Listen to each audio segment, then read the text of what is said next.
حضرت سعد اسود رضی اللہ تعالیٰ، یہ نہیں ہے نام ہے پورے، حضرت سعد اسود رضی اللہ تعالیٰ. اسود یعنی حجر اسود. حجر اسود کس کو کہتے ہیں؟ بلیک سٹون، کالا پتھر، حجر اسود. تو اس کا آپ کا نام کیا تھا؟ حضرت سعد اسود. نام میں اسود لگا دیے، اسود. اتنے کالے تھے آپ، ہوٹ موٹے تھے. آپ کا بھی جو ہے نا حال ایسا تھا کہ مدینہ منورہ میں سب کو رشتے بھیجے، کوئی لڑکی نہیں دے رہا، شادی نہیں ہو رہی. اب جو رشتہ بھیجتے ہیں ویسے ریجیکٹ ہوا. ابھی ایمان نہیں لائے.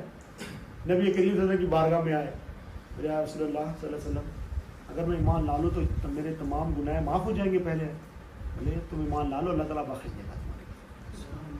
تو انہوں نے عرض کیا یا سلام میں گواہی دیتا ہوں لا الہ الا اللہ محمد رسول. انہوں نے گواہی دی. پھر یا رسول اللہ مجھے تکلیف ہے. بولے کیا تکلیف ہے؟ میں شادی کرنا چاہتا ہوں مگر جہاں بھی رشتے بھیجتا ہوں کوئی رشتہ قبول نہیں کرتا. میں ہمارے ماننے والوں کو بھی دیکھا جو میں پہلے جن کو مانتا تھا ان کے پاس بھی رشتے بھیجا اور مسلمانوں کے پاس بھی بھیجا، کوئی میرا رشتہ قبول نہیں کیا. نبی کریم صلی اللہ علیہ وسلم مسکرایا، بولے میں تمہارا رشتہ کرتا ہوں.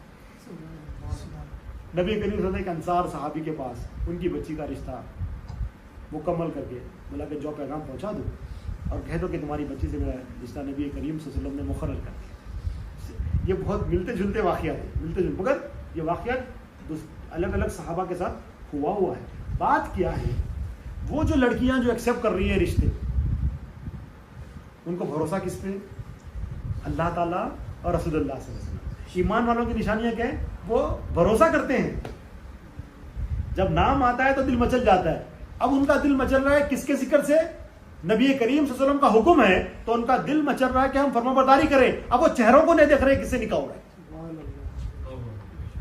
وہ چہروں کو نہیں دیکھ رہے. اور بھروسہ کس پہ ہے؟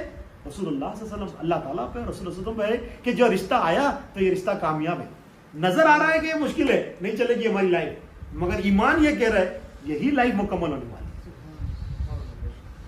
اب حضرت سعد اسود رضی اللہ تعالیٰ رشتہ لے کے گئے اور وہ تھے سردار، وہ بھی انصار صحابی.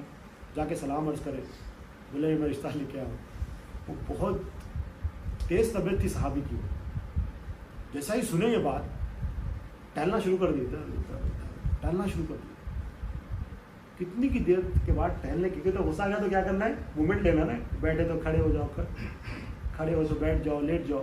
تو وہ سنت عمل کر رہے ہیں. تھوڑی دیر کے بعد ٹہل کے کہہ رہے ہیں اگر تم نبی کریم صلی اللہ علیہ وسلم کا نام نہیں لیتے نا تو یہ تلوار سے تمہارا کام ہو جاتا. تم میری بیٹی کا رشتہ مانگنے آئے؟ تو انہوں نے بولا جان بچی، جان تو بچی، میں یہاں سے نکلتا ہوں. نکل گئے وہاں سے. جب گھر پہنچے بولے کیا، والد صاحب کو دیکھے، ان کی وائف پوچھے، بیٹی پوچھی کیا ہوا کیا ہوا. وہ غصے میں لگ رہے. بولے ایک صحابی آئے تھے، انہوں نے رشتہ لے کے آیا. وہ صحابی وہ ہے جن کو کوئی بھی مدینے میں لڑکی نہیں دے رہے اور وہ رشتہ لے کے آئے. تو بیٹی نے پوچھا کس نے بھیجا ان کو؟ بولے نبی کریم صلی اللہ علیہ وسلم نے بھیجا. تو آپ نے کیا کیا؟ بولے میں تو ان کو بھیجا دیا. ابا دیر نہ کرے، کہیں قرآن نہ نازل ہو جائے ہمارے خلاف میں، کہیں اللہ تعالیٰ کی طرف سے وحی نہ نازل ہو جائے ہمارے خلاف. جو رسول اللہ صلی اللہ علیہ وسلم فیصلہ کر دیں، مومنین کو اس بات کی اجازت نہیں ہے کہ اس پہ اعتراض کریں. جب یہ بات بیٹی دیکھو، بات کیا ہے کہ جو رسول اللہ صلی اللہ علیہ وسلم عطا کرے قبول ہے. کیسا بھروسہ ہے. بات سمجھ نہیں آئی بیٹی کی بات، فوری تیز رفتار گھوڑا لیے، کچھ سونا چاندی وغیرہ لیے، اشرفیاں وغیرہ لیے. ان کے پہنچنے سے پہلے نبی کی رسول کی بارگاہ میں پہنچ گئے.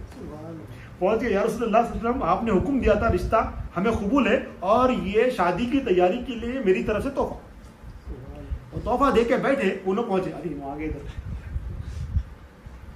ایسے ہی انہوں بیٹھے، انہوں پہنچے.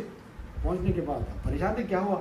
نبی کریم صلی اللہ علیہ وسلم نے کہا تمہارا نکاح مبارک ہو، نکاح جو ہے نا تمہارا ہونے والا ہے، تو تمہاری جو ہے نا منگنی ہو گئی ہے، اب یہ لو تمہارے لیے تحفہ ہے، شادی کی تیاریاں شروع کرو.